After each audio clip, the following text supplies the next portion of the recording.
Welcome to the Mixed Reception Podcast. I'm your host, Barrett Sigmund, and today, huge guest, huge show. We got Tony Burrill. Yo, what's up? It's your boy, Tony B. All right, for those of you who don't know, back in the day, Tony and I, we had a podcast called Cinema Gent. We would just talk about movie news and review the latest movies that came out in theaters.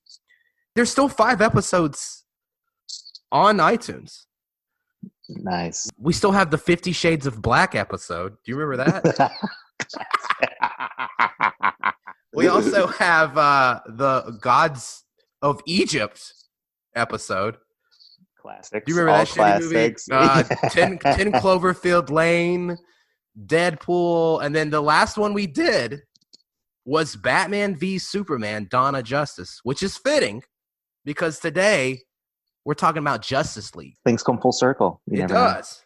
I was on a road trip for work last year, and I actually listened to the last episode we did on BVS, and it's crazy to see how things have changed in 4 years. We were supposed to get all these movies. We were supposed to get a Cyborg movie. I don't know what's going on with that. I guess that's canceled. Yeah, I think they just feel bad for the guy, that Ray Fisher guy, so they just haven't outright canceled it. They have no plans on making it. There's supposed to be a Flash movie. What's going on with that? I was reading about that for this. Do you know at one point Gore Verbinski was going to direct it? That would have been tight. Do we like Gore Verbinski? I don't know. I do. I did like I like the first 3 Pirates of the Caribbean movies, but yeah, first 3 Pirates of the Caribbean, The Ring, Mouse Hunt. Mouse Hunt. Hey, what's not to love? I haven't thought about that movie in 20 years. Jesus Christ. I don't know what's going on with the Flash movie. Did you also I guess Ezra Miller assaulted some fan? I saw that video. It's hilarious. Yeah, it's like, you want to fight me? And it's like some girl. Like, you're so tough. Yeah, but I don't know. It's weird. Maybe he was joking, but he's a weird dude. He's a weird dude, but he was kind of cool. If you on the Flash show, they did that Crisis on Infinite Earths crossover, and he showed up. I have not seen that. Okay.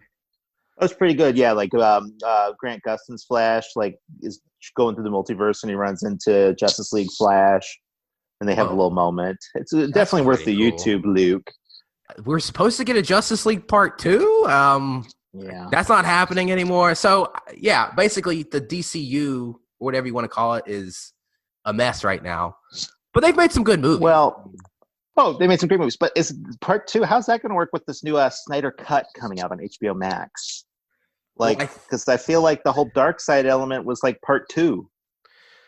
Well, I think originally, and we'll get into this, so Justice League, it was supposed to come out in 2017. It did. And then they were going to have Justice League Part 2 come out in 2019. And then I think they kind of swept that under the rug quietly because, I guess with all the production issues with Justice League 1, so it was just going to be one part. Now they're pretty much just doing standalone movies. They're focusing on what worked. We got Aquaman, which was kind of a stupid movie, but it was fun. Oh, yeah, it was good. Wonder Woman, the first one was good, and then 1984, that was supposed to come out, it's supposed to come out next month, but I guess they're pushing it back till August. Yeah, which for good reason, because it seems like movie theaters. I don't know what the deal with those are going to be.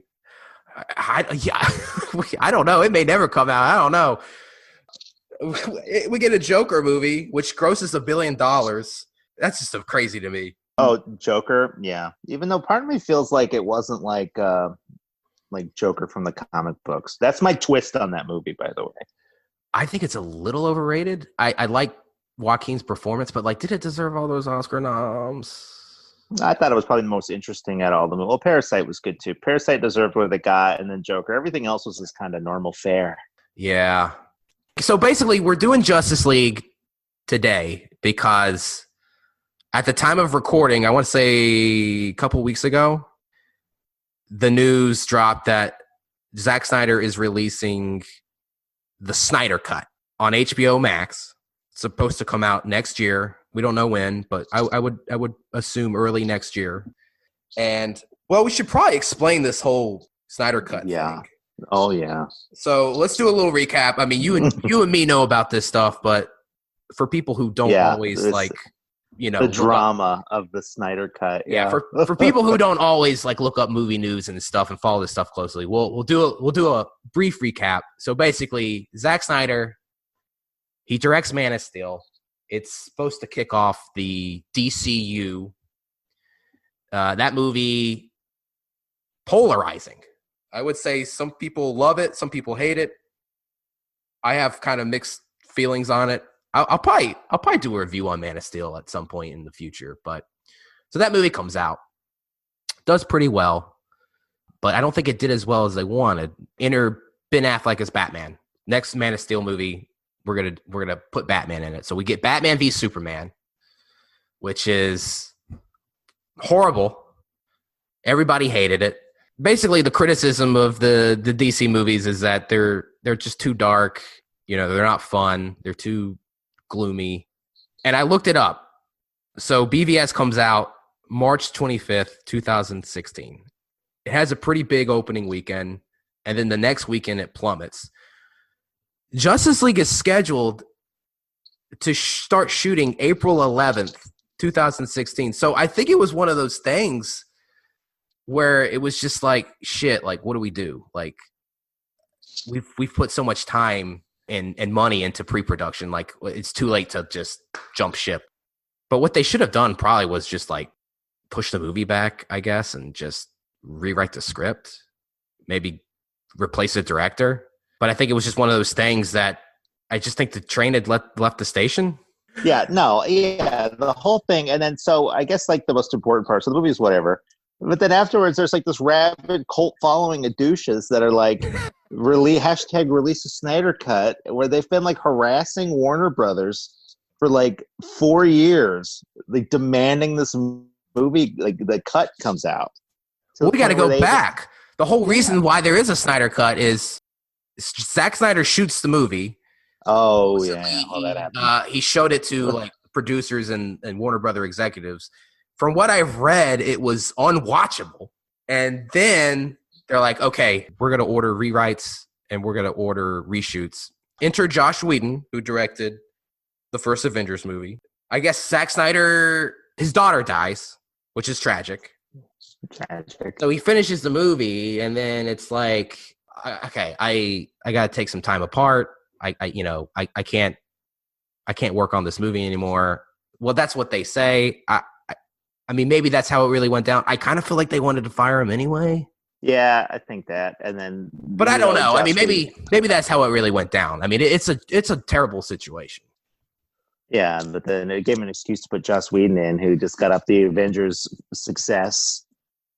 And so I felt like there was some shady goings on. So yeah, Josh Whedon, he does reshoots. Supposedly, they say he reshot only like 20% of it. I'd be willing to bet he probably reshot more, but nobody really knows. It's kind of sketchy. But so yeah, so we get this movie, comes out, it bombs, which we'll get into, and yeah, like you said, all these douches want the Snyder Cut. Well, here's the thing. I guess I always thought people were like saying hashtag release the Snyder Cut, like ironically, as a joke. No, I think it was like they were like trolling tactics. They like somebody rented a plane to fly over like San Diego Comic-Con last year with like a banner that said release the Snyder Cut. I think they got to the point where it was like Ben Affleck and Gal Gadot had to come out and like, okay, yeah, they should. Because like it wouldn't go away anytime soon. What are your thoughts on this whole Snyder Cut stuff? I mean, do you think it's cool? Do you think? I think especially after watching it recently, I felt like I would have rather to see the original one, good or bad, just for the more of a coherent movie experience. But it sounded kind of cool, the stuff that was going to be in it that they took out. Like I think you're going to see Green Lanterns, Darkseid. I think that. Yeah, they were going to do a little bit more stuff with that, but it got taken out. Currently, the plan is it's either going to be a 4-hour-long movie or a 6-part miniseries. I'd be willing to bet it will probably be a 6-part miniseries, just so HBO Max can like keep their subscribers. Yeah, so they can milk it, make it worth it. Well, my whole thing was like, why would they put more money into something that failed? But apparently, I guess HBO, like they're giving him $20 to $30 million to finish the special effects and to finish editing it. I don't know. I think it's kind of cool that they're like letting him do the cut he wants, but I still don't think it's going to be very good. No, but I think that's what. Yeah, and then what are all the rabid cult like fans going to do when they finally get what they want? And it was quote unquote unwatchable. Well, here's the thing: these are the same people who really liked Man of Steel and BVS. Oh yeah, BVS. Well, then hey, at least they get what they want. Did you read the article that was like DC, like hardcore DC fans are like throwing away their copies of Justice League? They're like burning them. Did you read that? No. Oh my god, I read it. I was just like, dude, this is so pathetic.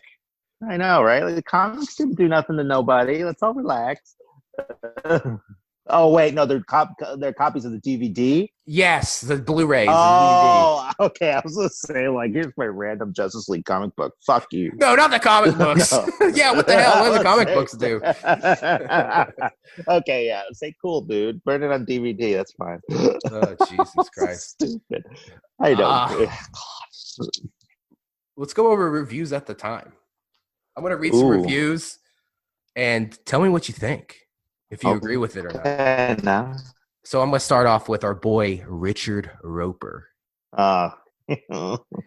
Richard Roper, Chicago Sun-Times. He gave this a 3.5 out of 4. He said, quote, "It's a putting the band together origins movie executed with great fun and energy." I will say this movie, it has a little bit more energy and fun than the other ones, but like 3.5 out of 4. Yeah, for real. Jesus Christ. I can understand liking a movie, but like that's a pretty high score. Okay. I got Owen Gleiberman, Variety, quote, "Justice League has been conceived in each and every frame to correct the sins of Batman v Superman. It's not just a sequel. It's an act of franchise penance. The movie is never messy or bombastic. It's light and clean and simple, at times almost too simple, with razory repartee. I don't even know what that word means. And repartee. Thank you. And combat duels that make a point of not going on for too long. I think that's the big problem with this movie is the plot. Yeah, for real. Like, what's this guy talking about? Like, the third explanation of what a mother box was. I said what? We're gonna get into those mother boxes and notes because yeah, I feel like the plot is just too generic. But I will say, like, my big problem with Man of Steel is like the last half of the movie is just people like beating the shit out of each other for like an hour straight. So you get a lot of that in this movie, but at least it doesn't go on that long. Yeah, true that.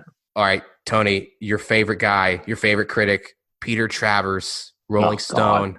The biggest shill. He gave this movie a 2.5 out of 4, praising the cast, but criticizing the action sequences and writing.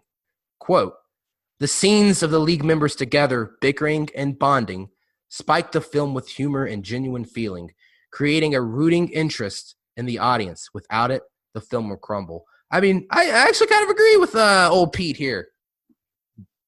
I do and I don't, for obvious reasons.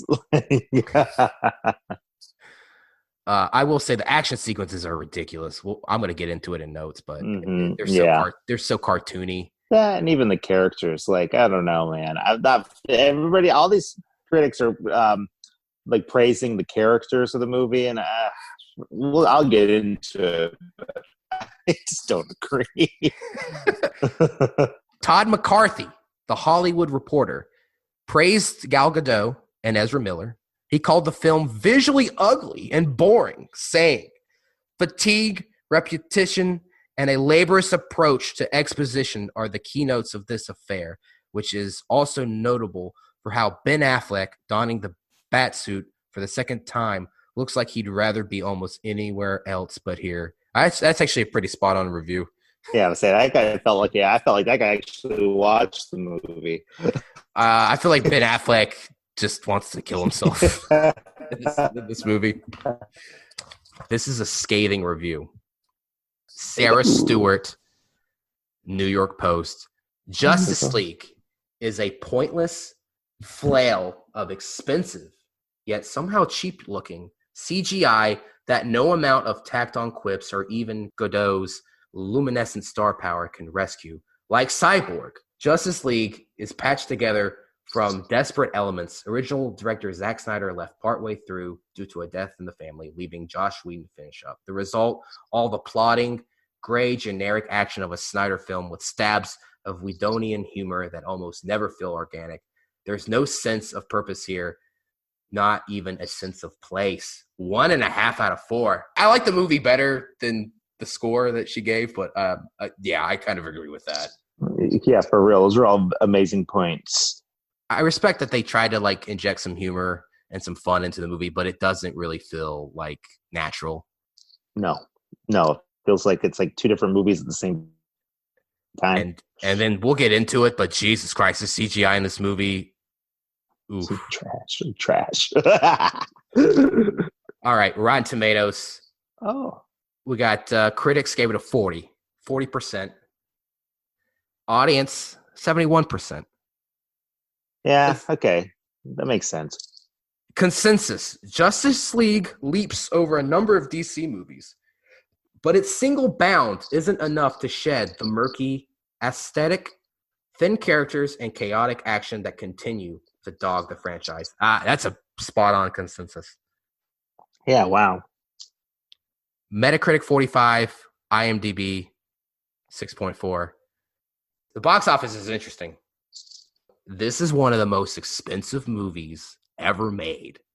Over $300 million. It only grosses $229 million in the United States.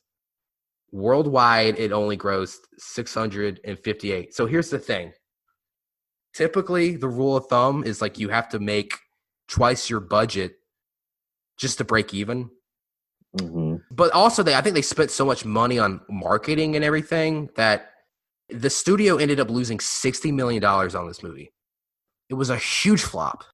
Yeah, and if I remember, didn't they like have like a bunch of like Arabian movie production houses like fund this one? Like just a lot of or that might have been BVS, but like if you watched, it was a lot of like a like I think you're thinking of Turkish Airlines. They did that. They did the awful commercial, but it's like that's like where like the budgets were coming from. So I think I don't know what was going on with this one. Well, I remember like Man of Steel and BVS, like Jesus Christ, like the product placement in those movies. Yeah, I will say this movie, there's not as much product placement. Yeah, they toned it down. All right, are you ready to get into notes? Yes. Okay. All right. Much to say. Okay, so I'm gonna start. I watched the movie. I just wrote down stuff that I just thought was interesting. Feel free to add at any point. So I put the opening scene, the Superman cell phone footage. Like it's so blatantly trying to rip off Spider-Man: Homecoming. Oh yeah, and then I don't know. Maybe you're going to go into the mouth. Of Jesus Christ! So it opens up with this cell phone footage of like Superman. I guess he just saved like people from this burning building. And I get what they were trying to do. Because everybody hated Superman in these other movies, so they wanted to make Superman like kind of like more humble. This was a reshoot, so. He's got a CGI upper lip. So basically, for anyone that doesn't know, Henry Cavill was shooting Mission Impossible Fallout that he was brought back for reshoots. He had a mustache that he was contractually obligated to keep for Mission Impossible, which is bullshit. I feel like, couldn't they have just like let him shave off the mustache and put a fake one on? Yeah, but I guess this one he was, I think he was trying to be more, I don't know. I think he saw a sinking ship when he did. So he's like, I'm going to be nicer to the Mission Impossible team. I think Paramount was like trying to fuck with Warner Brothers. I think they were like, fuck you. He's not shaving the mustache. Yeah, definitely. So anyway, they go in. I looked this up. This was crazy. They spent $3 million on digitally removing his mustache. It looked awful. And it looks like shit. Oh my God. Yeah. It looks like he's got like cotton balls like stuck on his upper lip. Yeah, he does look like a video game character with like the mouth is doing something different than the rest of his face. It's awful. All right, so right off the bat, like you're watching this opening scene and you're just like, ugh. Like, yeah, and then this was one of the Joss Whedon scenes that like he peppered in for like to add some like levity, I guess. I hate the shitty cell phone footage. I don't have a problem with having a scene where he like rescues some people and he's like talking to these kids. Well, yeah, but for how bad it looked, it just wasn't like really worth putting in the movie, let alone the beginning of the movie. No. So I put my next note. All right, Batman fights the parademon on the top of that building, and then the parademon blows up, and then he sees like an imprint of like 3 mother box symbols. Yeah, the parademon like totally like just like spoiled the whole plan, like right there in the jump. Okay, so explain to me, like I don't really understand, like where is this parademon coming from? Like I know like in the last movie, correct me if I'm wrong, but didn't Lex Luthor like send a message to like Steppenwolf or something? I barely remember. He did something when he like created Doomsday or something. He like shot off some signal that they never followed up on, and especially for Lex Luthor not being in this damn movie, like why would they have him like warn people from another planet? I don't know, but like I'm confused. Like I just like, how does Batman know about? I know, so Batman has this vision in the last movie that has demons in it. Yeah, that's never really followed up on. I guess I'm confused. I don't know like where this parademon's coming from. I don't know, how does Batman know that they're on Earth, and I don't know. Yeah, that part was weird, but he just refers to them as scouts, so I guess that's all you need to know. I don't know. It's just it's just like I feel like we're just thrown into the middle of a movie, and I just don't know what's going on. But I hated this part because it's like then you got the stupid criminals like sitting there cracking jokes in the background the whole time. And I was like, this is like a scary alien thing that Batman's seen for the first time, and this dude's just like, dude. I don't remember what he says, but it's just like, you could tell that they're trying to like bring in like that Marvel like tone, but they do it in the most like weirdest parts. Oh yeah, totally. And then I put opening credits montage. There's this terrible song that's a cover of a Leonard Cohen song everybody knows. Jesus Christ, this song sucks. I wrote that down too. Everybody knows. Everybody knows. It's like I looked up the singer, Sigrid. I don't know who she is. She sounds like Lord. I don't know. Just imagine, like, she's like, it's her big break in Hollywood. Hey, everybody, watch Justice League. I got the song in the credits. This is my moment. It's just like a dumb song in a shitty movie. And she's like, oh. Yeah, the song fucking sucks. I mean, the montage. I actually like kind of like the montage though, but I did get another song. Like, come on. Oh, to me, it just felt like it was Zack Snyder just redoing like what he did better in Watchmen. Ooh, yeah, that's one of the all-time greatest like opening like montage. Yeah, with the Bob Dylan, Times Are Changing. Yeah, so it's like that one just felt like derivative of. If I had to be honest. So basically, they're showing shots of like people. Basically, the world has just gone to shit without Superman, and there's like crimes rising and all this stuff. But there's this one shot. I wrote this down. There's a bum, and he's got a sign that says "I tried." And I wonder if this is like Josh Whedon saying like, "Hey, I tried to make this a good movie. I tried." Which I'd say, hey, Josh Whedon, if anything, I think he made it kind of worse, honestly. That's my hot take. I don't think that's a hot take. I mean, no, I don't think that's a hot take. Okay. I don't like the stuff he clearly added in throughout the movie. All right, so I put Wonder Woman stops a terrorist attack. This scene's kind of fun. I like how she's like deflecting the machine guns, bullets, like with her bracelets. It's a fun scene. I feel like kind of like, do we really need this scene though? See, this scene, that bothered me. That's a bit hard word. Confused me. So it's like they're showcasing. I guess at this point they're like showcasing all the different heroes, introducing them in a way. But then Wonder Woman, you're going to show her, and she comes in, and her whole, and like I guess the ability that they chose to like really focus on was her being like super fast. Yeah, which I didn't understand, seeing as that this is a movie we're going to introduce the Flash, whose only power is super speed. So why would you chose to like Wonder Woman's also? And then I felt like a lot of times they showed Wonder Woman, she was faster than Flash. It was like, it's something I kept noting the whole movie. I was like, how come every time they show Wonder Woman, she's like zipping around the place? Oh, we're gonna Flash get into like goes into slow motion. Yeah, the Flash kind of is bad at his job in this movie. Yeah, but then so if you're introducing all the characters, and you're like, this guy's a robot, this guy's super speed, this girl's also super speed. Like, I don't know. Well, this is a good segue to my other point that I wrote down. I put the introductions to Aquaman, the Flash, and Cyborg. I mean, like, I just feel like these characters just really weren't established that well in this movie. No. Each of these characters needed their own standalone movie before this movie.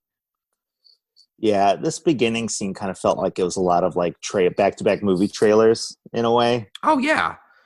I don't understand, like, Marvel, they created a roadmap on how to do a cinematic universe. Well, I don't understand why you just don't copy that. Like, you needed to do an Aquaman movie, the Flash movie, the Cyborg movie first.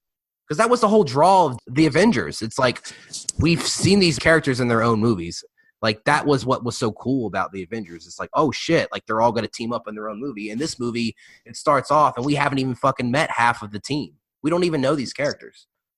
Yeah, which I feel like it's like what I liked about BVS was that, like, like Batman and Superman, you could tell they've been going at it for a while. So it was like you're picking up in like the middle of, it's like a comic book. You're just picking up in like the next story. But then it's like they back down and like, but we're going to have Aquaman, Flash, and Cyborg like just starting out though. Which it would have been cool if it was like the Justice League had already been like established or whatever. Like, I liked that vibe to it. So you're a comic book reader. I'm not. I feel like unless you read like comics, like unless you were really familiar with these characters, you just really wouldn't like. I feel like you'd be a little lost in this movie. Oh, I agree. Yeah, they did an awful job, especially like Cyborg, which is he's the worst character in this movie. Yeah, exactly. We need to have a whole section on Cyborg, but just like you just introduce him, and you're like, wait a second. So is this guy supposed to be like a robot? And what's up with his dad? Like, they don't tell you any of that stuff. And then the like, Flash, context clues, maybe. Yeah. The Flash is like, okay, he like the first scene we get of him is like he's in that. He's visiting his dad in jail. And I only knew a little bit about his dad because I watched the first season of the show. Yeah, so yeah, that's the way I felt like it was like movie trailer city. It's like Billy Crudup is his dad in jail, Bart Allen, who's accused for killing his mom, which they don't tell you any of that, by the way. Yeah. Oh no, they don't go into any of that. So it's just like what's going on? Like, I don't and then Aquaman is just like, I guess he's just chilling in this village. Like, you don't really know what's going on with him. Dude, see, now that we're living in the future now, that scene kind of was confusing. Me and my wife were watching it, and she even says, like they're in some like Nordic town, I don't know, and he's sitting there speaking a foreign language and stuff. And then in the Aquaman movie, you catch up, and he's living off the coast of Maine, just like chilling. So it's like, shit, what? It is Maine, isn't it? Yeah, so I'm like, what is this? Where is this town he's at? Why is he just like acting like he's local? And then Batman, with the worst acting I've ever seen. Oh, Ben Affleck does not give a fuck in this movie. Yeah, he comes in on the king tide. Like, what? And it makes it sound like this is like a normal thing. And then in the Aquaman movie, we find out he doesn't even live there. He lives in Maine. I'm so glad you brought the king tide quote. That was fucking funny. That, right. And the awful, I hear you talk to fish. Like, ew. What the hell voice is that? It's the booze talking. It's the booze. Yeah, exactly. He's drunk as fuck the whole filming of this. All right. I put, this scene. So Steppenwolf arrives on, was it Themyscira? I had to look this up. Yeah, Themyscira, the homeworld of the Amazons, also known as Pleasure Island. Ooh. Or no, what's it? Not Pleasure Island. Pleasure Island. That sounds Fantasy awesome. Island. One of the I don't fucking know. No, Fantasy Island's that horrible horror movie that came out earlier this year. Dude, that's a tangent for offline. Oh, okay. So Steppenwolf arrives on that island, and he steals the mother box. And here's my whole thing. So they establish early in the movie, like, okay, these parademons are showing up and stuff because Superman is dead, and I guess the world is without hope. So all these parademons are like feeding on fear. And here's my whole thing. Why does Steppenwolf like wait till now to get the mother boxes? Because here's the thing: Superman wasn't always on Earth. You know what I mean? Like he could have came like 20 years earlier. Yeah, like what? Like it makes no sense. Also, like where is Steppenwolf from? And I guess he can just like. Is the mother box bringing him to Earth? That's what. I'm so confused. So here's what I gathered. I'm taking out all my comic book knowledge because I could explain it that way, but that's not how movies work. So what happened was, I guess, like Cyborg and his dad, which is the worst part of the entire movie. Yes. I guess Cyborg, what you need, and this is all through conversation over dramatic text clues. Cyborg dies, and his dad uses the Kryptonian technology, quote unquote, to bring him back to life. And they discover this thing they're calling the change engine, which turns out to be a mother box. So I think by them tampering it, communicates to Steppenwolf, who then uses the mother box to like transport to the mother box, also known as a boom tube, which they never call it in the movie. Okay. But if you're going to be playing it that close to the comics, you got to start calling this stuff what it is. Ooh, but you know what? But to go back to our earlier point, didn't Lex Luthor send a message to Steppenwolf? I think he did, yeah, when he was experimenting on the ship and stuff. He sent like a message just out in general, which then was further where Cyborg and his dad with the mother boxes. And then because it was the humans one that got unearthed, which started the whole thing. Okay. And then because Atlantis and Themyscira both had theirs still on lockdown. So. Oh, also, I put this down like how the fuck does he know where these mother boxes are? Yeah, I think it's like they speak out loud, or he can go from one to the other or something like that. I don't know. It's so stupid. But then, exactly. Then the next point I wrote down was so I guess this is the scene where like Wonder Woman is explaining to Batman about Steppenwolf and the war. And so we get a flashback of the war, which we get a nice little Green Lantern corpse cameo. Yeah, that was cool. That whole sequence was pretty cool. Which why don't you put that in the beginning of the movie? You know what I mean? Yeah, that should have been like thousands of years ago. Blah blah blah. Yeah, remember Lord of the Rings, the Fellowship of the Rings? Like the first 10 minutes is just like explaining the whole like backstory to like this world and like the ring and everything. Like what? Put this in the beginning of the movie. Everything you needed to know. Yeah, because like for 30 minutes we're just like so confused, you know. Mm-hmm. Thing was cool though, because that showed you everything. And that was like the most simplest part of the movie. It's the weirdest part. So the Green Lantern's fighting, he dies. It zooms in on his ring, leaving the hand, which means he's going to go find the next Green Lantern. Ooh. I thought that was nice. That was a little subtlety, much needed in this movie. Yeah, so I guess the whole plot of this movie, it's the same fucking plot as Man of Steel. Steppenwolf wants to use, this time, the mother boxes to, I guess, terraform Earth. To turn it into like Apocalypse. To turn it into his homeworld. Yeah. I don't know. Why does he need to terraform his world? Like, can't he just like rule? He could just take over Earth. Why does he need to? I don't know. It's stupid. I think it's like the Apocalypse. Which I think this is where it would have made sense in the part 2 with Darkseid and stuff. Is it's like the planets also works as like an engine of sorts to like create all this like evil and the anti-life equation and all this stupid stuff. But yeah, that's stuff that didn't get explored because they like chopped the movie down to 1. Oh, we're gonna get into it. The studio was like 2 hours. It cannot be any longer than 2 hours. And you watch the movie, and it is not 1 second over 2 hours. It is exactly 120 minutes. Which that's the thing. I could have used like 20 or 30 more minutes of this movie. I would not have minded. All right, so I put this. I think the Barry Allen Bruce Wayne meeting is kind of fun. I kind of like that scene. Oh, I don't know. To me, this one felt like it's like this is what Marvel does, so let's do that too. It was just too jokey for two people just meeting for the first time. I don't know. Also, too, if I'm Bruce Wayne and I have a vision of the Flash from the future, I'm gonna bring that up. I'm gonna be like, "Hey, dude, like I saw you. Like you came through a portal and told me Lois is the key." Yeah, exactly. Yeah, like that's not even like that scene is not even mentioned or brought up in this movie. No, it just justifies like how he somehow has been tracking all these dudes since the BVS, which I'm like, cool. All right, what do we think of Ezra Miller as the Flash? Like, do you like him? Do you find him annoying? Like, I think he's annoying. One trick, I don't know, one note. So I felt.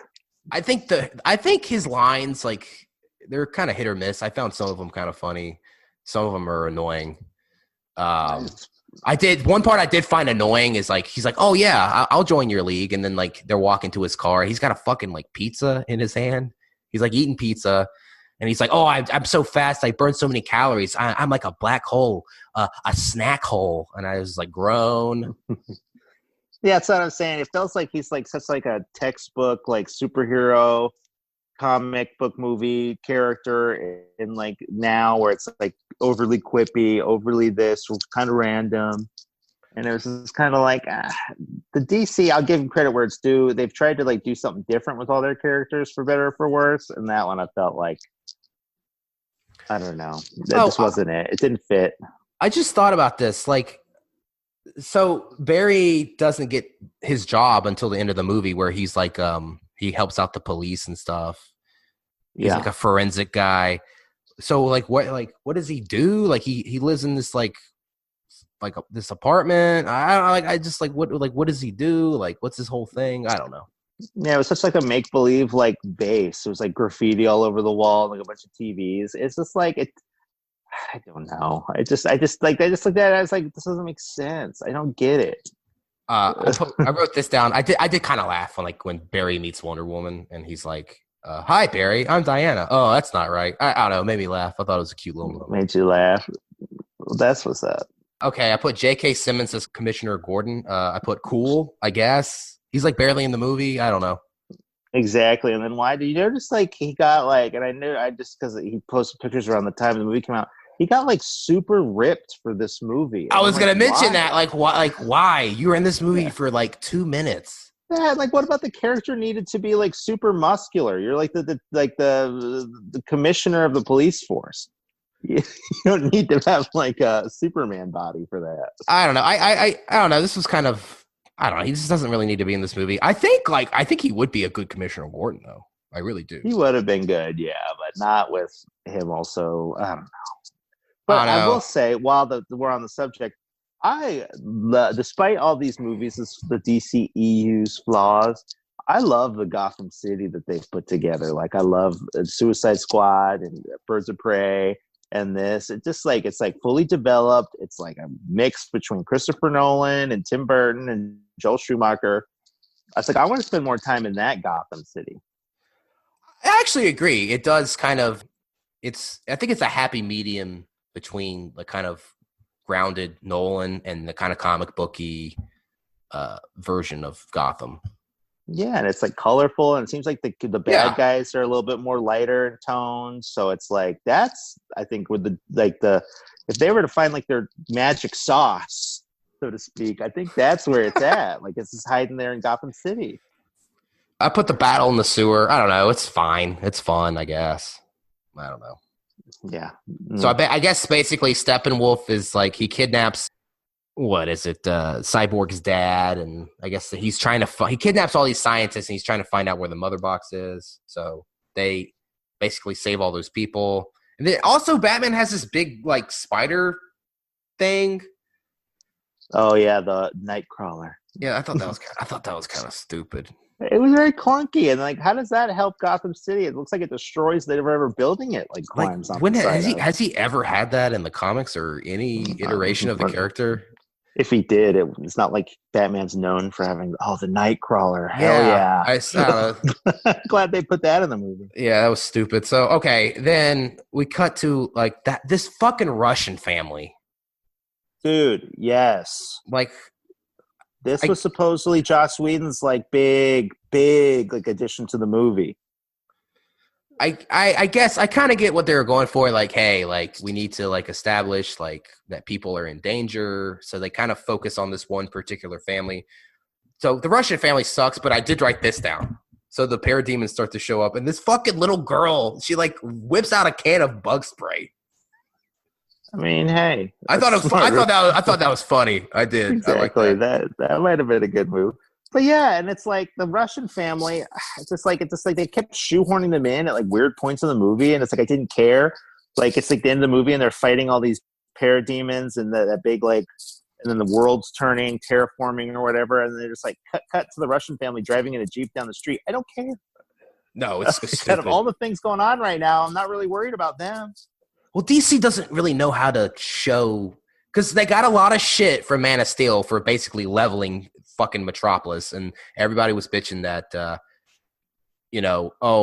everybody just dies, Superman doesn't save anybody, which is a valid point, but like I feel like they don't want to show like too many people getting like murdered and killed, but like they just don't know how to, because Avengers I think did it really well, where like the attacks going on in the city, and then you have individual like moments where like Captain America is helping this person over here, and Hawkeye is helping this person over here, and like there's a lot of destruction and people are getting killed, but I don't know, it seems like they do it better. Yeah, so I feel like they got that part down a whole lot better in the solo movies than they did in the group movies. Oh, I put Bruce Wayne as a dick. There's that scene where they're in the Batcave, and he wants to bring Superman back, which is funny because I noticed this. He's like, even if there's like 1% chance that he's good and he can help us, we have to take it, which is like your exact opposite reason for wanting to kill him in the original movie, in Batman versus Superman. Oh, if there's a 1% chance he's evil, like we have to stop him. Yeah, which is like, dude, what is this Batman? Then how do you explain like Joker and all his villains still being alive then? Like if he's going by that logic, right, even 1%. But it's like Batman's known for like constantly trying to rehabilitate his bad guys. I don't fucking. It's like they just like, it was like the characters changed to whatever needed to happen to move the story forward. All right, so we got Bruce being a dick to Diana, sitting there. Diana's like, hey, look, like it's not your fault that Superman died. Like he's dead. It's like you need to move on. And he's like, oh, did Steve Trevor tell you that? Did he tell you to move on? I'm like, damn, dude, your head below the belt. That's all I was saying. And then they keep giving me weird, and I think that it's been noted that they were building up to it. Weird Batman and Wonder Woman like love story vibes. There was definitely a tension. I wouldn't have minded. Oh, I would have, just because the Bruce Wayne was so weird. I kind of like their dynamic, actually. Oh, really? I just put in this particular scene, I think he's a dick, though. Yeah, it's like, come on, man. Let's not get personal, bro. All right. So they find out where the mother box is. It's in that Kryptonian ship, and then they use it to bring Superman back. And I actually think this is one of the better scenes of the movie, when like Superman comes back. And he's like kind of confused and disoriented, and dude, yeah, I feel like when Superman comes back to life, like the movie just totally just changes in tone completely, and it becomes like probably what it should have always been from the beginning. Yeah, although I put this like Batman's big plan is to like bring Lois Lane in to kind of help him realize like who he is. She's the key, man. She is the key. She's the key. So, but then like Lois Lane's a dumbass. She's just like, Clark. And it's like, dude, like you just blew his cover. How does nobody know he's Superman now at this point? I don't know. Exactly. I don't know. Oh, and this part subtlety went out the window on that one. We got the next part coming up. The Steppenwolf just like portals in and just takes the mother box. That's this movie in a nutshell. Honestly, that's what this movie is. Like just like nobody was guarding it. Like, oh fuck, no. Yeah, we're tired of this mother box just as much as you guys are, so we're just gonna just jump ahead. He takes the last one, whatever. Yeah, but how did Steppenwolf find out where it was? Because like I don't think any of the people he kidnapped told him because they rescued those people. I don't know. None of this movie. Yeah, that I think they didn't even care. That's what that reeked to me is like, who cares how he gets the third one? Let's just get to the next part. But no, and then while we're on that subject, that's what I hated about the first like 45, 30 minutes of this movie. It just felt like it was like he goes here, he fights these people to get the mother box, and he goes here and he fights these people to get the mother box. And it's like it's a lot of back and chasing and back and forth, like for something I don't give a single shit about. All right, so I wrote this down. So basically, they're all trying to like, I guess Cyborg's doing his computer shit, trying to find out where the mother box is, whatever. Mm-hmm. I don't know if I don't know. I kind of found this funny. Like Batman's like, hey, Aquaman, like, can you put out like a feeler? Like, you know, can you talk to your like aquatic friends? Like, hey, do you talk to fish? I don't know. I thought that was funny. That was okay. I'll give you that. I don't know, some of the dialogue's kind of funny. It just kind of felt out of place for how serious they were, like 90% of the time. Oh yeah, for sure. And then they just cut a joke real quick, and I'm like, oh, we're joking now.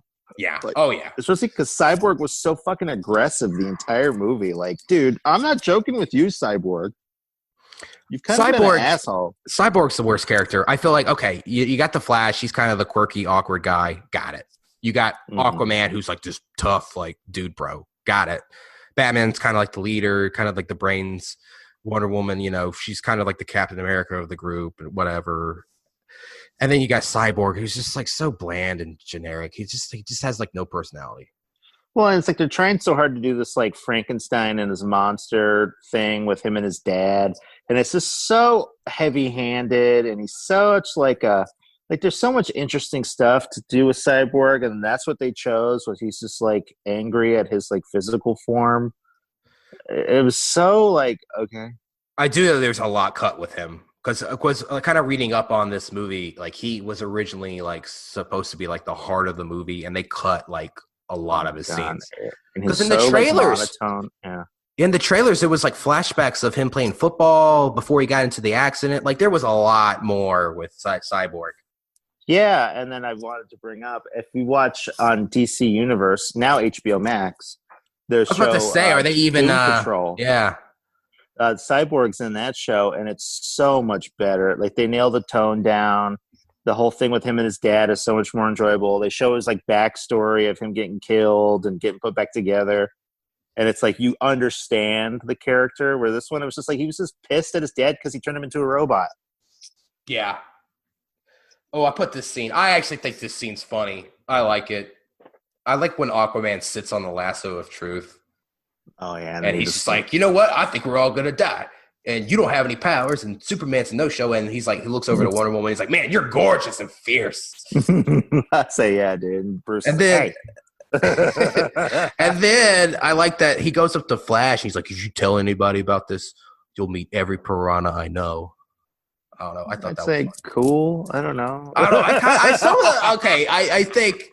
think the reshoots, injecting some humor into this movie. It's hit or miss, but some of the moments I actually did like. I liked them. But it was just like, then it went right back to like the other tone. Oh, for sure. This movie is disjointed. Yeah. The tone is all over the place. You can tell it was like edited to filth in the editing room afterwards. You can just tell. You can see it. So Superman and Lois are like talking in that field. Dialogue is so awkward. Lois is just like, you smell nice. And then Clark's like, did I not before? Like, what? She goes, no, you smell like shit. You smell like a piece of shit. You smell like took a shower. It's a good look on you. You smell like a dead body. Which, yeah, it's like, you smell good. He was laying in that pool of, like, brown juice until that point. Like, what? Yeah, I feel like the Lois and, like, Clark stuff's always been kind of super weak in these movies. Exactly. Like, just start the movie with them as a married couple if you're going to, like, play it like that. I don't know. Except that bathtub scene in the last movie. Yo, that shit was nice. All right. So yeah, we get to the big final battle, and it's just I wrote this down. Jesus Christ, it's just so green screeny.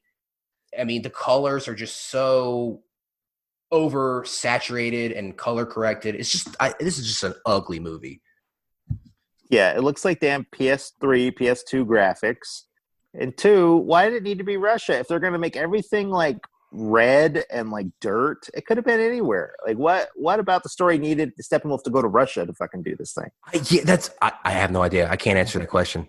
Also, too, in the early trailers, the color was darker. Like, so yeah, like, and they color corrected everything in post. Everything's so oversaturated. I feel like everything's so CG as it is. I feel like the fact that they over color corrected everything, it just makes the shitty CGI more noticeable. Like, they should have just kept it how it was. Like, it looked fine in the trailers. Yeah, that they should have just not had the battle just go all over this city and stuff. Like, contain it to one area so you don't got to have those CGI everythings. I wrote my next bullet. My man, like my man. All right, exactly, dude. The action is just so fakey and cartoony. Like, fucking Aquaman's just like surfing on a fucking body of a parademon through the sky. Batman, he has a Batmobile ejector seat and he's like flying up in the air. It's just like, it's just so fakey fake. That, it just felt like everything. It was like everything in the kitchen sink. Like, what would be cool? This. Okay, put it in. All right. Then we got Superman shows up. I actually kind of like this moment. Like, Steppenwolf says some line and then, like, Superman shows up. He's like, I believe in truth. I'm also a big fan of justice. Which I will say, like, Superman's barely in this movie. He's got maybe, 10 minutes of screen time. But, like, the scenes that he is in, like, he is a little bit more like the Christopher Reeve Superman, which I appreciate. And it's like the vibe in general. It's like it totally separates it from Avengers, because with Justice League, it's like they're all like good friends. They all like care about each other. There's a history between all of them, and like I guess Superman, they kind of was able to nail that tone and vibe with him, how he talked to Flash and kind of gave him a lesson and made Cyborg laugh a little bit. Like, that's what was missing the entire movie. I will say, kind of to backtrack a little bit, like, again, like, I don't know why they did the Justice League movie so soon, but like, wouldn't it have been better if, like, you know, I feel like Superman being brought back to life should be like the third Justice League movie. You know what I mean? Like, I think it would be better if these characters already knew each other. And that dynamic was already established. Because here's the thing. They want to bring Superman back. It's like half of them don't even know who Superman is. You know what I mean? It would have had much more of an emotional impact if these characters already had an established relationship with Superman when he comes back.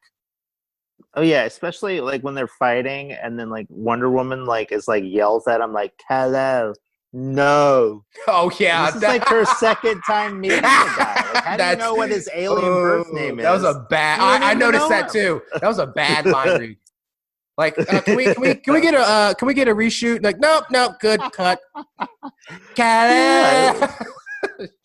It was like he knew. I'd say him and Bruce Wayne had a relationship, but even like he only met Wonder Woman when they were like fighting Doomsday. Batman and Superman barely had a relationship. They like hated each other for 90% of the movie, and then were only friends towards the end when they figured out that both of their moms' names were Martha. Martha, why'd you Why'd you say that name? He's like, cuss. That's the most unintentional. Is that the all-time greatest, like, unintentional comedic moment in cinematic history? The Martha moment. Yeah, I'd say that'll be one that gets made fun of for years to come. Yeah. Well, so there's a cute moment. I wrote this down. Like, Superman's back and blah blah blah. He's talking to Bruce and he's like, "I know you didn't bring me back because you like me." And then Batman's like, I don't not. I thought it was a cute moment. Oh, you thought that was cute? I thought it was kind of douchey. I was like, oh my god! Like, all right, boys, let's. There's an attempt to inject some lightheartedness in this movie. It doesn't always work, but like some of the moments I did appreciate. All right, I don't know. I thought this was another cute moment. Like Flash, he's like focusing on saving this one family. He's like pushing the truck to safety. And then he looks over and Superman just moves a whole fucking building full of people. See that I like. That was the stuff I'm talking about, where it's like, he's setting the example. He's teaching these youngins. Which, if we're being honest, like, fuck the Justice League. Like, Superman can do all this shit on his own. If we're really being honest. Yeah, true that. But it's also good to have friends. Okay. Okay. I guess. So they defeat Steppenwolf, and I guess this is so fucking lame. I don't even know what happens. Does he die, or does he just get sucked back to his homeworld? Basically, they defeat him, and then I guess because he's scared, all the parademons sense his fear, and they all attack him. It's like the parademons feed on fear. I think that's what they tried to establish with that awful scene with Batman, like tying up that guy and dangling him from that building. Is that like they're like attracted to fear as bugs would as a moth to a flame? I don't know, but Steppenwolf, I guess he gets defeated, and I guess all the parademons attack him because he's scared now. I don't know. He went out like a bitch. Yeah, and then it's like a random tube comes down, a boom tube, and then sucks him back up to his homeworld. And I was like, well, that's convenient. So basically we get like a closing little montage narrated by Lois Lane, and like it kind of shows all the heroes doing their thing. And I do like the final scene of the movie where Clark opens up his shirt, revealing the ass. That was nice. Yeah, that was cool. That's pretty much the movie. Then we get a couple post credits. We get that race between that I liked. Superman and Flash, which like it's cute. I don't mind it. That's to see that those scenes like that is what makes DC a little bit more unique than like the Marvel heroes. Yeah, that they need to like stick to that stuff, or else then it's going to be kind of like, well, Marvel already did the shit first, and I'm like, well, there's a difference. This is the Zack Snyder wasn't smart enough to figure it out. And then we get an Injustice League tease. Deathstroke shows up on a yacht. I guess fucking Lex Luthor escaped prison. Yeah, he got out of prison, which is whatever, and he's bald now. Yeah. Well, he was bald at the end of BVS, wasn't he? I hate that he's bald because they shaved his head. Just make him fucking bald. Just make him fucking bald from the get-go. Why? But, yeah. So we get an Justice League tease, which they're never going to follow up on because they're never going to make any more of these movies. So that's the movie. You got anything to add? Yes. So I will say, the show just started. If you want to see what this movie could have been or should have been, on CW or DC Universe app, whichever you choose, they just started a show called Stargirl, and it's got a lot of the it has a lot to do with the Justice Society of America, which is like the golden aged version of the Justice League, which is supposed to have inspired whatever. That's what Justice League movies should be. Loved it. And so I definitely suggest checking out Stargirl. It's just the season just started. I got to pimp it out because I want a season 2. All right, I'll have to check that out. No, but it seems like the DC Universe shows, and I think and when I bring it up most because Jeff Johns is the guy behind those shows, which he was supposed to be the guy behind this movie, because Warner Brothers didn't trust him, so they didn't let him do anything. And it's like that dude knew how to do it. If they would have just listened to him, he could have been like their Kevin Feige and made them like a great movie universe. Well, but he's doing it all on the DC Universe app now. Well, I think this is not a hot take. Zack Snyder was kind of the big problem. I think that dude, he had one big movie, 300, and he was writing the coattails of that movie for like 10 years. And Warner Brothers Guardians of Ga'Hoole. Ooh. That movie was tight. Was it really? It's just a random movie about owls. Compared to all his other filmography, it's just like, wow. Actually, Zack Snyder's actually made some movies I've liked. I did like 300. I haven't seen it in 10 years. I'd be anxious to like go back and see how it holds up. And you know what? I still stand by that Watchmen movie. It's got its flaws, but I like it. Yeah, I rewatched it not too long ago. It's not bad. I don't know why everyone shit on it so hard. I didn't like a good movie. There's some douchey moments where it's like Zack Snyder does this thing where he like slows down the action and then it speeds up real quick. So there's a lot of like lame shit like that. And I wish they went with like the original ending from the graphic novel, but it's a good movie. Especially after watching the Watchmen like TV series, how they made like the squids like really cool. Yeah, I agree. All right, are you ready to go into trivia? Yes. Okay. I don't know if I mentioned this before. Reshoots cost $25 million. I wrote this down. So this was very telling to me. The right thing I think would be to delay this movie, make sure that the CGI was good, make sure. I think this movie just needed more time. It feels very rushed. Warner Brothers was going to merge with AT&T. So before that happened, that was just right around the corner. All the like studio execs and stuff, like they wanted to make sure that they got their bonuses, their cash bonuses before this merger took place. So that's why they didn't delay the movie. I just found that very interesting. That is interesting, but I don't know if this movie would have been better with the delay. I think they could have. I don't know. It's hard to say. It seems like a lot of it was meant for the part 2. Like they definitely, you could tell the movie was made with like a second half in mind. Yeah. Okay. So it just felt incomplete. Have you ever read up on the original Justice League movie they were supposed to make, Justice League Mortal? Dude, yeah, okay. I didn't know if we were going to bring this up. Oh, we're going to bring it up. This is the biggest travesty in movie history. Okay, so 2007, George Miller signs on to direct. George Miller, he's the guy who did all the Mad Max movies. And oddly, Babe Pig in no, not just Babe, not Babe, but Babe Pig in the City. He didn't do the first one, but he did Babe Pig in the City. Hey, my dog. Is that and Happy Feet? Is that? Oh yeah, and the 2 Happy Feet movies. Is that the weirdest filmography like of all time? It is. It just seems like some guy who's like Happy bored. Feet and Babe 2. He has this movie completely casted, so I'm going to read the names of who was going to play who. We got DJ Catrona as Superman. He played Flint in G.I. Joe Retaliation. Okay. Which is quite possibly the most forgettable movie ever in existence. Oh, that's the one with The Rock, right? Yeah. I barely remember that movie. It ain't it ain't the first one. It ain't no Joe's. You ain't no Joe's. Also, he played, I guess they did a From Dusk Till Dawn TV show. He played the George Clooney character in that show. Oh, okay. Yeah, I remember that. Okay. All right, so we got him as Superman. Armie Hammer as Batman. Here's the thing.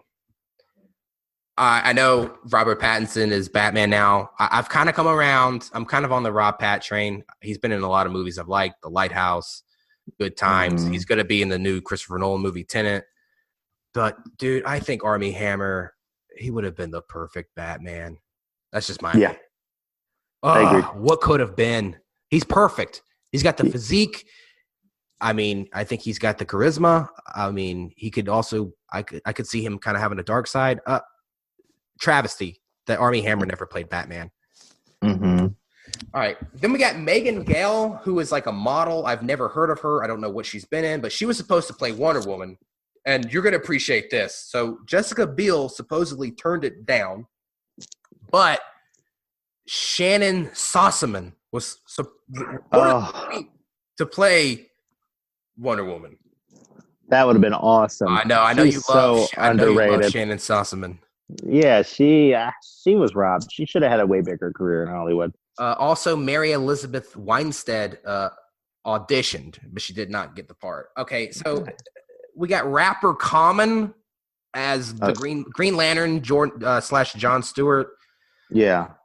Here's the thing. I saw John Wick 2. He's in that movie. He's like not terrible in that movie. Not terrible. He's not great, but the character would have been like perfectly suited for him. So I think he would have worked. Okay. Then we got, you're going to nut, Tony. Mm-hmm. Adam Brody as the Flash. Yeah, and it would have been Wally West Flash, not Barry Allen. Oh, I have Barry Allen down here, so it would have been Wally West. I'm going to fact check this. I got to fact. From what I heard, it's Wally West. Okay. According to IMDb trivia, it was Barry Allen. Okay, well, shit. Well, if you go on YouTube, there's like a podcast like Kevin Smith did like a long time ago, back before he became like the weird sellout that he is now.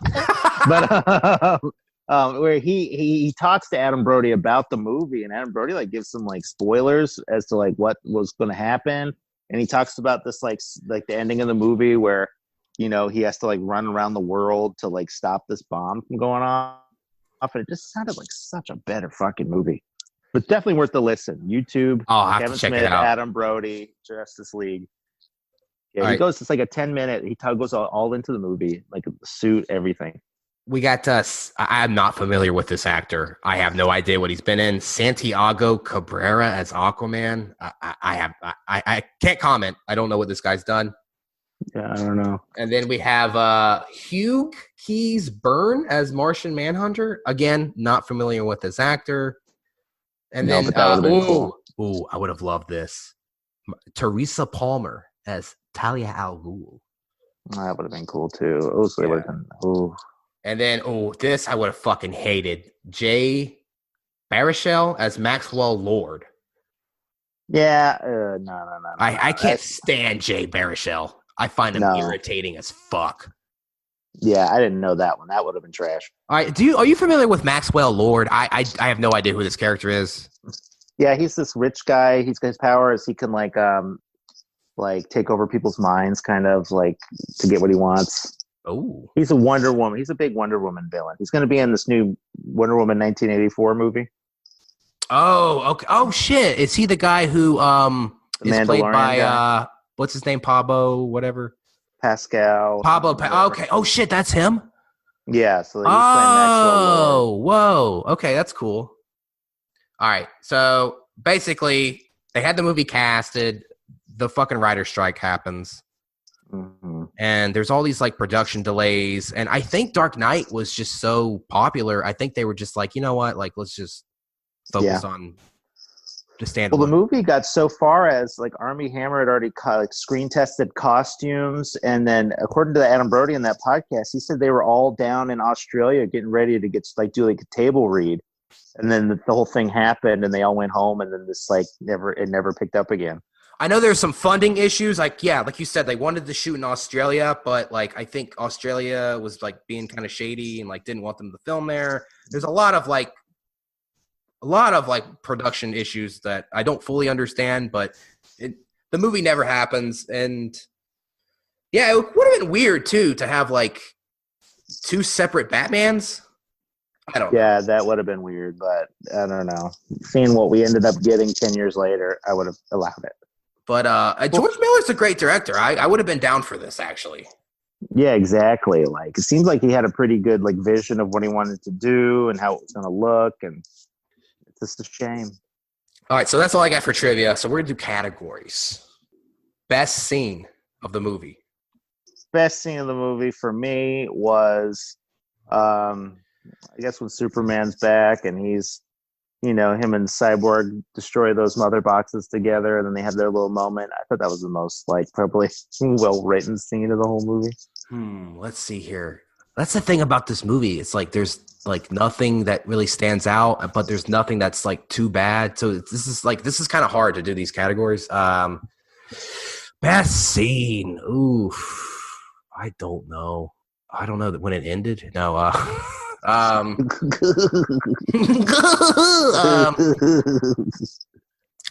yeah, I'm gonna go with when Superman comes back to life and they fight him. That was cool. I think that was honestly like that should have been the movie. Yeah, it should have have Superman like with the black suit like they teased in the beginning. Oh yeah, like it being like I guess like he's mind controlled or something. That would have been a way better situation than wherever the fuck Steppenwolf was. Okay, worst scene of the movie. The Bruce Wayne Aquaman. I'm looking for a man who comes in on the king tide, bringing fish. Oh man, I'm changing my best scene to that. No, that was hilarious. Let's see. Worst scene. Honestly, everything with Steppenwolf just sucks because the design sucks and like I don't know. Yeah, and then the actor. The opening scene where like Batman's like fighting that parademon. That was just schlocky and stupid. Yeah, it didn't look cool. No. Best unintentional comedic moment. The king. I know. I'm looking for a man. Yeah, exactly. Who comes in on the king tide. Yeah. It's anytime Ben Affleck said the word fish, just grossed me out. So I'm going to go with that. All right, we got best performance.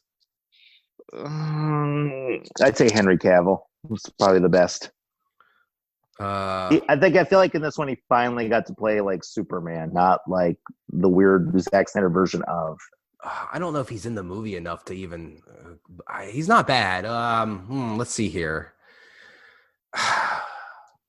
I don't know. Like, I think Aquaman, maybe. I don't know. I like Jason Momoa. I like his attitude. He's got some swag. Yeah, he's cool. I guess I'll go with him. Yeah, he stepped it up after seeing Aquaman and knowing what like he would do with it. Yeah, I give it to you. I will say, like, I think the team, like, I think all these actors are pretty good for the most part. Yeah, Ezra Miller. No, I don't think I'm ever gonna.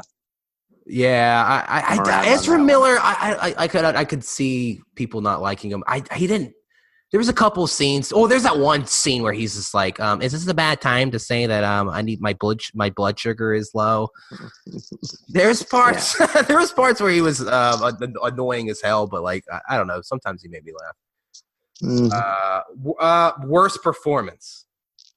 Worst performance. I'm gonna go with the guy who played Cyborg. Yeah. Okay. Yeah. He was awful. You could make a strong argument. The guy who played Steppenwolf. Yeah, but at least I don't know. Steppenwolf, I didn't cringe out when he's just like the part where they're fighting Superman and then like Cyborg's like systems come in and he starts like shooting. The way he acted that out was dog shit, to say the least. And yeah, like, actually, so yeah. Stiff. Okay, you've what? So awkward. Oh yeah, it is pretty bad. I can't control it. Yeah. All right. Well, that's categories. Closing thoughts and rating out of 5. Okay. Closing thoughts. I'm going to give this one a 2 out of 5. Okay. And that's a low 2 out of 5.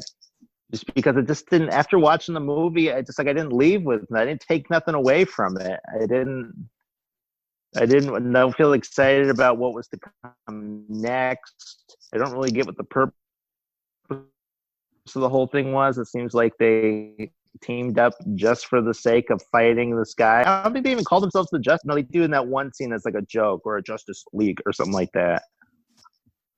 But it doesn't seem like this is the first of many Justice League movies. It just seems like they teamed up this one time for this one thing. The end. Well, it feels like it should be the 3rd Justice League movie. Like, I feel like you do this Death of Superman, and like, it's crazy to me. Like, this is the first fucking Justice League movie, and Superman is dead at the beginning. Yeah, that was. I just don't know why they decided to do these movies the way they did them. I'll never understand that. But okay, so that was closing thoughts for you. Anything else to add? Just again, I scrap everything. Let's just keep this Gotham City going around because Birds of Prey, Suicide Squad showed us there's a lot more. There's a lot more going on in Gotham City part than it seems like everywhere else. All right, I'm gonna give this movie a 2.5 out of 5. I did not hate this movie. I don't think it's a bad movie by any means, but I think the big issue with it is it's just so generic and forgettable. I mean, the whole story sucks. I think Steppenwolf is just a joke of a villain. I mean, he just has no personality. He's not interesting. It's just the whole plot of this movie is just we've seen it a million times. It's just a bad guy wants to take over the world. It's just he's got no charm or swag. He's just a CGI mess. I mean, Steppenwolf sucks. I do appreciate the attempt to kind of inject some humor into the movie. I think we can both agree it doesn't – I think I liked it a little more than you. I don't think it always works, but there are some moments that I actually found kind of humorous. And, a lot of the dialogue between the team members I enjoyed. But it's a very ugly movie. I think the CGI is atrocious. I don't believe anything I'm seeing on screen, and it just feels really green screeny and fake, and I'll say this about the movie. It's probably better than Man of Steel and BVS, but here's the thing. I almost find those movies more interesting because those movies, for better or worse, like it felt like somebody's vision. Yeah. And this movie just feels like it was a product created in a boardroom that was just meant to please everyone and reach the widest demographic. So yeah, it did. This is like more than anything. I feel like this movie is just like, it's one of those movies that it's an FX movie. It's like, if it's on FX and it's like Sunday afternoon and you're bored as fuck, yeah, you'll put it on in the background while you're playing on your phone. That's the best way to describe this movie, I feel like. Yeah, I agree. It's just, they made it just, it's like made in a boardroom. Check, check, check. Just empty, hollow. It's like an amusement park ride. One of those movies, like the motion chair. That's what the movie kind of felt like to me. And here's the thing, talking about like the trivia and like the Snyder Cut and the Justice League Mortal, all that stuff is like more interesting than the actual movie itself. Yeah, it's like they played it too safe and they chose the boringest version of what could have been. All right, well, I think that's it. Do we have anything else to add? Just one, this is a total non sequitur. To watch this movie, I couldn't find it anywhere, so I had to download HBO Max, and dude, worth the $15 a month. Is it really? Dude, yeah, there's so much good shit on it. It's got like all these Wonder Woman, all the Warner Brothers movies. It's got like a whole bunch of Turner Classic movies. It's got like a bunch of Criterion in it. Okay. It's a good mix. All right, here's the thing. I don't want to pay for HBO Max, so when the Justice League Snyder Cut comes out, can I please borrow your password? yeah, man. And then you'll be hooked. All right, and then maybe I'll get that, it. And then definitely, if you are interested in DC Comics and you're not getting it from the movies, download the DC Universe app. The shows are incredible. Is that still a separate app? It is, because you can read like the whole library of DC Comics on it, which is so worth it. Okay. But they're starting to put the shows over on HBO Max, like Doom Patrol and Titans, I think. All right. Well, this was fun. I'll have to have you back on here when the Snyder Cut comes out. Yeah, dude. All right. That was Mixed Reception, and I will see you guys next week.